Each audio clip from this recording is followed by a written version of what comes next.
Hill പാലസിലെ മറ്റൊരു പ്രധാന ആകർഷണം ആനയാണ്. ഹിൽ പാലസിൻ്റെ ശാന്തമായ നടുവിൽ ഇരുമ്പ് ചങ്ങലകളാൽ അലങ്കരിക്കപ്പെട്ട ആനയാണ്. നമ്മൾ ഓർക്കണം, ഇത് വെറുമൊരു പ്രതിമ മാത്രമല്ല, പിന്നെന്താണ്? പണ്ടത്തെ രാജകീയ കാലത്തിൻ്റെ ശക്തിയും മഹിമയും നമ്മോട് നിശബ്ദമായി ചൊല്ലുന്ന സ്മാരകമാണ്. അതെ, കാലം തീർത്തൊരു നിശബ്ദ സ്മാരകം. പണ്ട് രാജകീയ ഉത്സവങ്ങളുടെയും രാജകീയ ഘോഷയാത്രകളിലും തലയുയർത്തി നടന്നിരുന്ന ഈ ആന ഇന്ന് നിശ്ചലമായിരുന്നാലും ആനയുടെ ആ പഴയ മഹിമ തെല്ലും വിടാതെയാണ് ഇവിടെ മൗനമായി നിലകൊള്ളുന്നത്. ആനയുടെ കണ്ണുകളിൽ കാലത്തിൻ്റെ അടയാളങ്ങളും ചരിത്രത്തിൻ്റെ കഥകളും ഒളിഞ്ഞിരിപ്പുണ്ട്.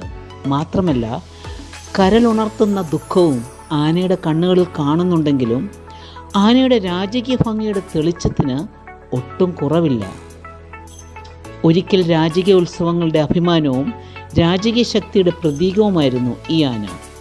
അന്നത്തെ മഹാരാജാക്കന്മാരുടെ കൂട്ടിരിപ്പുകാരനുമായിരുന്നു. എന്നാൽ ഇന്നിവിടെ ശാന്തമായ ഓർമ്മയായി മൗനത്തിൻ്റെ തടവുകാരനായി മാറിയിരിക്കുകയാണ്.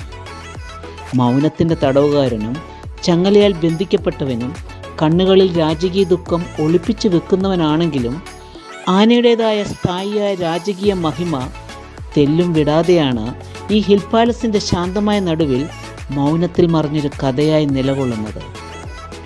ഈ ചങ്ങലയണിഞ്ഞ ആനയെക്കുറിച്ച് ഇതും കൂടി പറയാതെ വയ്യ. ഒരു കാലത്ത് കൊച്ചി മഹാരാജാവിൻ്റെ അഭിമാനത്തിൻ്റെയും ശക്തിയുടെയും പ്രതീകമായിരുന്നു ഈ ആന.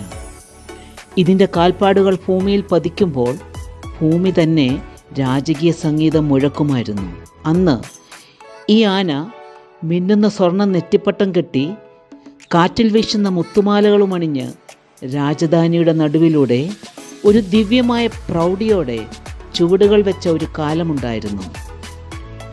എന്നാൽ ഇന്ന് ഈ ആനയുടെ കാലുകൾ ഇരുമ്പ് ചങ്ങലയാൽ ബന്ധിതമാണ്. മാത്രമല്ല, ആന മൗനത്തിലുമാണ്. എന്താണ് ഇത് സൂചിപ്പിക്കുന്നത്? ആന അനുഭവിക്കേണ്ട സ്വാതന്ത്ര്യത്തിന് സ്വാർത്ഥനായ മനുഷ്യൻ പതിവ് പോലെ ആനയ്ക്കും കൂച്ചുവിലങ്ങിട്ടിരിക്കുന്നു.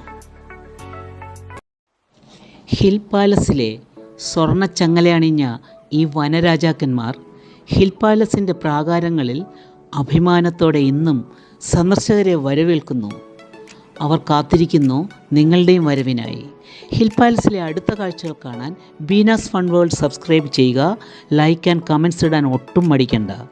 അടുത്ത കാഴ്ചകളുമായി സ്നേഹത്തോടെ ബീന.